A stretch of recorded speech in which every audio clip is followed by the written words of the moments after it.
Assalamualaikum warahmatullahi wabarakatuh.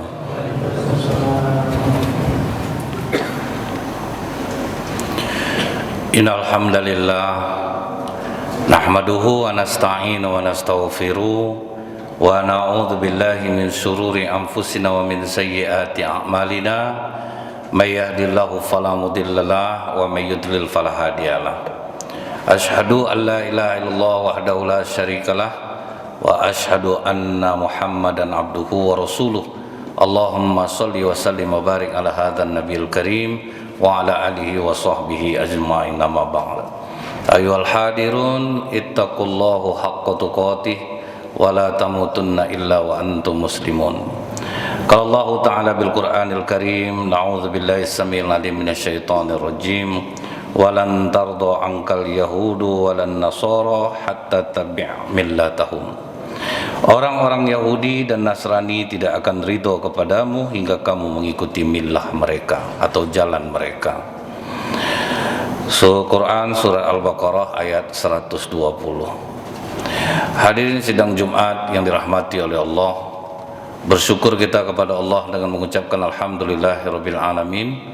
Bersolawat kita kepada Rasulullah sallallahu alaihi wasallam dengan ucapan Allahumma shalli ala Muhammad wa ala alihi washabbihi wasallim. Semoga Allah menjadikan kita semua hamba-hambanya yang bertakwa, yang dengan ketakwaan itu kita bisa mengerjakan apa yang diperintahkan oleh Allah dan menjauhi apa yang dilarang oleh Allah. Mendengar ayat tadi mungkin timbul pertanyaan, berarti apakah seluruh orang Yahudi dan Nasrani yang tidak senang kepada kita? Kenapa Allah tidak jelaskan di ayat 120 ini?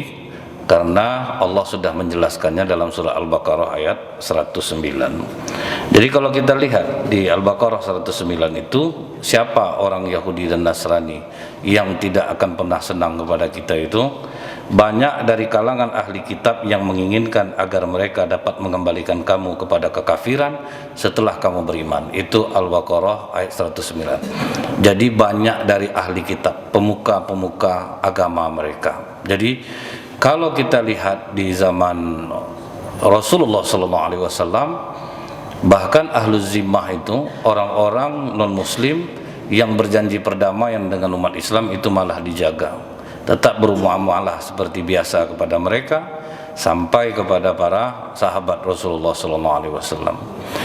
Kita ingat ketika Rasulullah berada di atas Bukit Uhud bersama Abu Bakar Siddiq, bersama Umar bin Khattab, bersama Utsman bin Affan, terjadi gempa di Bukit Uhud.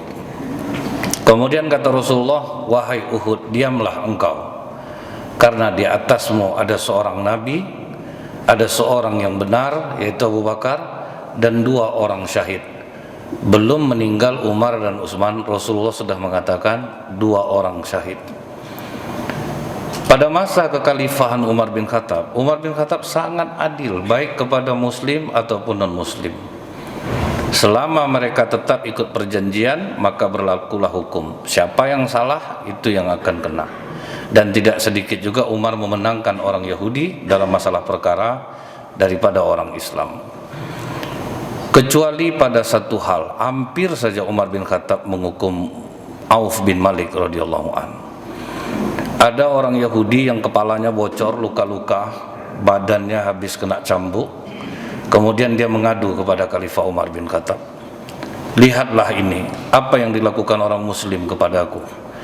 Mendengar itu ngamuk Umar bin Khattab. Kenapa kok diperlakukan orang Yahudi seperti ini? Dipanggil Umar sahabat yang bernama Suhaib.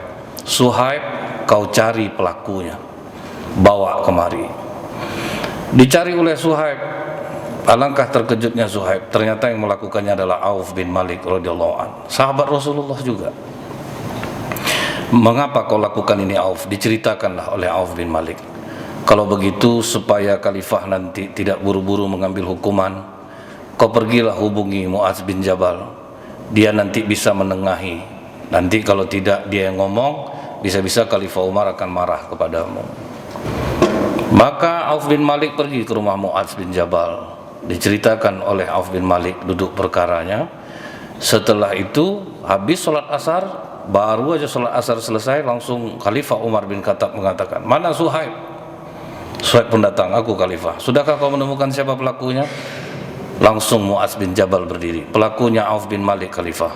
Tapi tolong dengarkan dulu alasannya, supaya kau tidak buru-buru mengambil keputusan hukum terhadap Auf. Baik Auf, kau jelaskan kenapa kau melakukan hal ini. Kata Auf bin Malik, aku melihat dari kejauhan orang Yahudi ini menguntit seorang muslimah, kemudian mendorongnya dari atas keledai, dan dia tindih perempuan itu, jadi terjadi pencabulan. Maka aku kejar dia, disitulah aku pukul kepalanya, aku cambuk badannya. Tolong datangkan korbannya. Akhirnya dihubungi korbannya. Tapi kata suami dan ayahnya, tidak usahlah ditampilkan anak kami, malu pula jadinya, biar kami yang menjelaskan tentang kejadian ini. Pergi ayah dan suaminya kepada Khalifah Umar. Betul Khalifah, sudah terjadi pelecehan. Istri saya dilecehkan oleh orang Yahudi ini. Maka kata Umar, salib orang Yahudi ini. Jadi kalau sempat orang Islam tadi salah, orang Islam yang dihukum. Tapi karena Yahudi yang salah, orang Yahudi yang dihukum. Kata Umar bin Khattab, kita memang ada perjanjian damai, tapi bukan untuk masalah yang seperti ini. Maka disaliblah oleh orang Yahudi ini. Nah, orang Yahudi menerima hal itu. Itu keadilan Khalifah Umar bin Khattab. Tetapi akhirnya dia kecolongan. Kecolongannya waktu seorang pembesar Persia, Irak, itu negara yang paling sulit ditaklukkan oleh kaum muslimin, yaitu Irak. Tertangkaplah pembesarnya, namanya Hurmuzan. Hurmuzan dibawa ke Madinah, sampai di Madinah dihadapkan oleh Anas bin Malik kepada Umar bin Khattab. Kata Umar, silahkan kau bicara apa saja, aku akan mendengarkan. Kata Hurmuzan ini, pembicaraan orang mau dipenggal kepalanya atau dibiarkan hidup nih? Terserah kau lah, kau mau ngomong apa ya terserah. Maka kata Hurmuzan, dulu kami bebas memperbudak kalian bangsa Arab. Sedikit pun tidak ada ketakutan kepada kalian. Kalian budak kami, apapun bisa kami atur kalian. Tapi semenjak kalian punya Allah, kami tidak punya kekuatan apa-apa lagi untuk melawan kalian. Dari cara bicaranya Pak, agak tidak enak hati Umar bin Khattab. Maka kata Umar kepada Anas, aku penggallah kepala dia nih ya. Kata Anas, jangan Khalifah, bukankah kau tadi yang mengatakan kepadanya, kau bebas bicara apa saja, jadi kau tidak boleh membunuhnya. Kata Umar bin Khattab, kau disuap berapa sampai kau membela dia? Bukan Khalifah, aku sama sekali tidak disuap, kau sendiri tadi yang mengatakan, bicaralah sesukamu. Datangkan satu orang lagi untuk memastikan bahwa aku tidak boleh membunuhnya. Didatangkanlah Zubair bin Awam. Dijelaskan kepada Zubair bin Awam radhiyallahu an. Maka kata Zubair, kalau kau sudah mengatakan biarkan dia bicara sesukanya, kau tidak boleh membunuhnya Khalifah. Hurmuzan ahli kitab. Maka kata Hurmuzan, aku masuk Islam. Bersyahadatlah Hurmuzan. Senang hati para sahabat. Hanya Umar waktu itu yang tidak senang, curiga. Cuma sahabat selalu meyakinkan, masa kau curiga sama orang yang sudah bersyahadat Khalifah? Oke, kata Khalifah Umar. Karena sahabat mengatakan itu, diiyakan oleh Khalifah Umar. Semenjak Hurmuzan berada di Madinah, banyak orang Persia masuk ke Madinah, menyamar jadi budak dan bekerja di rumah-rumah sahabat Nabi. Termasuklah di rumah sahabat Nabi yang bernama Al-Mughirah bin Syu'bah.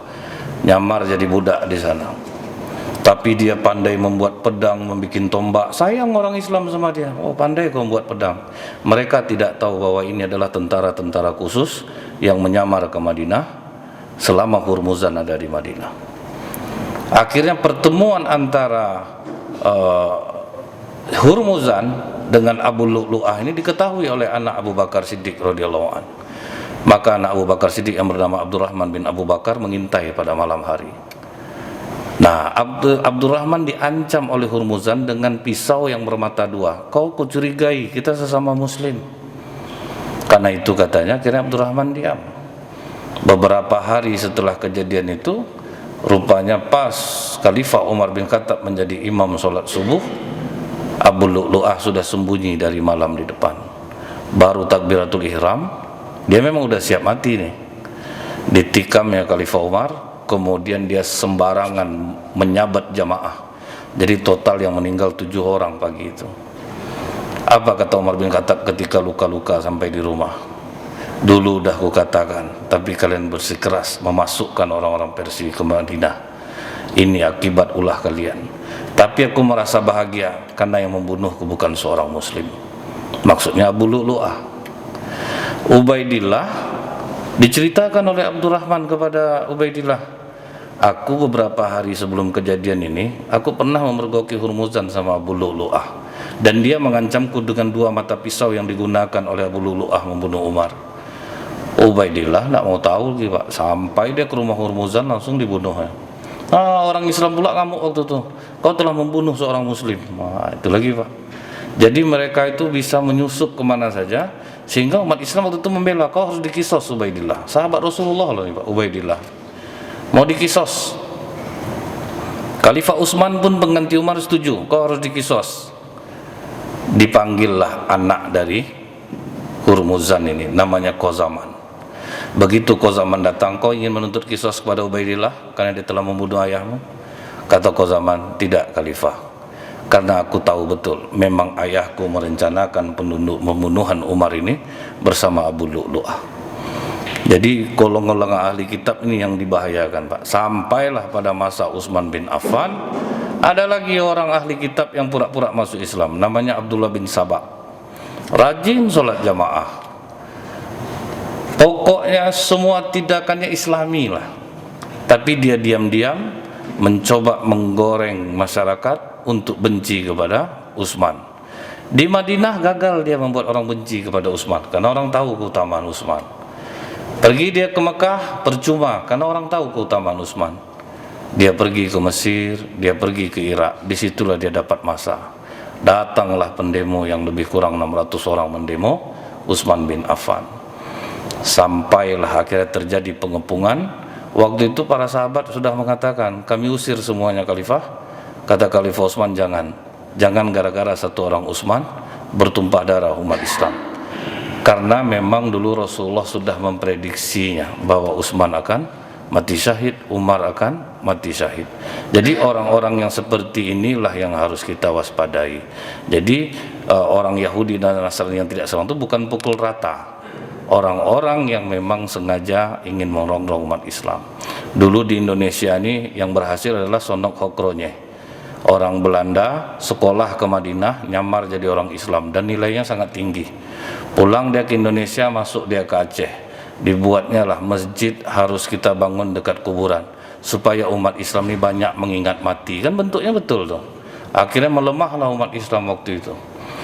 Jadi hal-hal yang seperti inilah yang dimaksudkan di dalam surat Al-Baqarah ayat 120 itu yang dijelaskan Allah dalam Al-Baqarah 109. Banyak diantara ahli kitab. Jadi bukan orang-orang Al-Zimah. Al-Zimah ini orang-orang yang baik sama kita walaupun dia beda agama. Nah ini yang patut diwaspadai, supaya ini harus kita tahu maksud dari ayat itu adalah bukan untuk menyamaratakan semua harus benci kita, tidak, tapi bagi orang-orang yang memang merongrong dan pura-pura dan dia sangat menguasai kitab mereka. Fa'tabiru ya ulil absar la'allakum turhamun.